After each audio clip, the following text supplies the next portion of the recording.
former Conservative Party leader Colin Craig says his decision to appeal a court ruling that found he'd sexually harassed his former press secretary is not driven by revenge.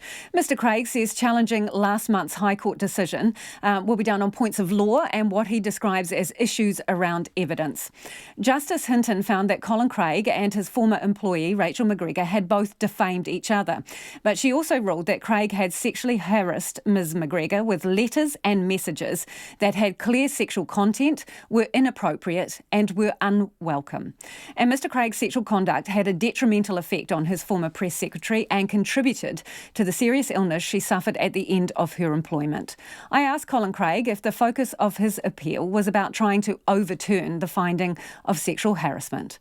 Certainly part of it is. I mean, I was very happy with the court finding that Ms MacGregor had lied about me being guilty of trying to make someone commit suicide, of being cruel or nasty to another woman. Again, she was wrong when she said that I hadn't paid her, and again that I hadn't negotiated pay agreements. So I was happy with all of those things. Obviously, I have a different view on the last issue. The court did find partly in my favour. I think that there are some evidentiary issues that haven't been properly taken into account. So that is part of the appeal as well. OK, so the court did find that you sexually harassed her. But you did, didn't you? You were sending her texts and unsolicited letters with sexual comments in them. Well, of course, that's getting into the weeds, so to speak, in the sense of these are the issues that will be before the court. But the short answer is I obviously don't think that I did. And the reason for that is that the law is about whether things are welcome or not. And I think the court says it was unwelcome attention from you. I mean, one of the series of letters you sent to Ms MacGregor, here's one in part. Physically, I do desire you. There are sometimes I just want to kiss you and, well, go further. How would you characterise that letter? Well, again, if it's someone says, and this is what the case did happen, someone is sending you communications back saying, wow, thanks so much for the letter. I'm rereading it and rereading it. Let's be clear here. The court said that this was unwelcome attention. So just remind us, what did the text say, that the one you sent her about sleeping between her legs? So, again, that's just not true. There wasn't a text to that effect. And so those are the sorts of things that you hope will get cleared up. Now, the court, I don't think, cleared that one up particularly well. Obviously, I'm very happy with the findings on the issues that they found in my favour. They also found you guilty of defaming her as well. But on the point of sexual harassment, it's basically a 3-check test. Were there sexual comments, verbal or in writing? Tick. Did they occur in a workplace environment? Tick. Were they unwelcome? Well, the court says tick, and they caused her harm. So... Well, I think your test is wrong. I have to say, legally, I don't think you're using the right test. But you can sexually harass someone when it's not a workplace, let's be clear. So I think you are misunderstanding the law. That was the definition that the court was using in terms of assessing sexual harassment under the Act. Well, actually, I think your definition that you're using, the test you're using there, is wrong. But one thing I think we are agreed on is the test that comes down to whether something's welcome or not.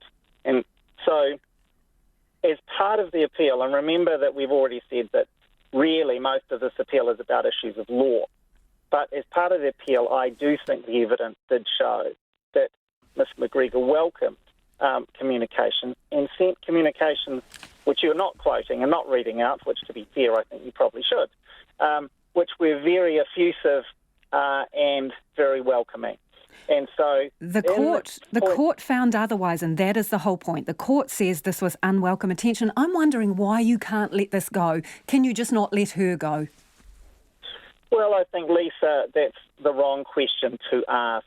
The question when you are making an appeal is, did the court get it right?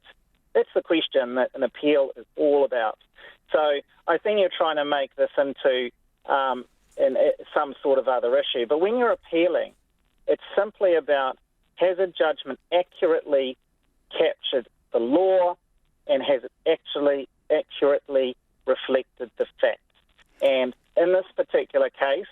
appealing mostly on issues of law, because I think that the court did get the law wrong, and I'm appealing on some issues of fact, because I believe that there were some facts that were overlooked.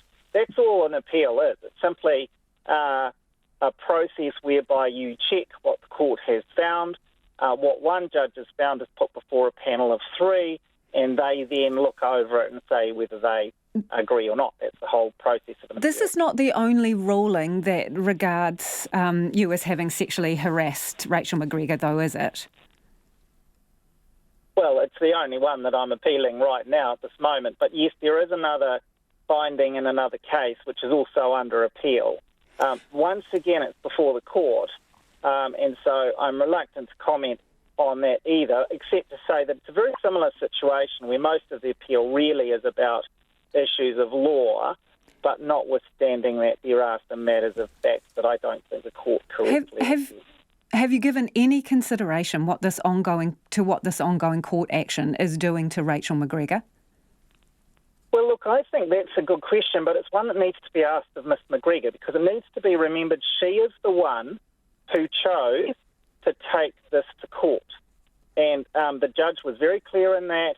She put that proposal to Ms MacGregor's lawyers, very good lawyers, and they acknowledged it. This is Ms MacGregor's proceeding, and she chose to put this into a courtroom. It's your appeal, though. It's your appeal, having already involved her in other court proceedings as a witness. So what consideration have you given to the effect this is going to have on Rachel MacGregor, if any? Have you considered that?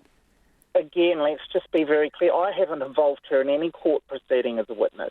So I think you need to be a bit fairer in your question, don't you? Because you're making a proposal as to me involving her when I haven't done that. I've never called her as a witness yet.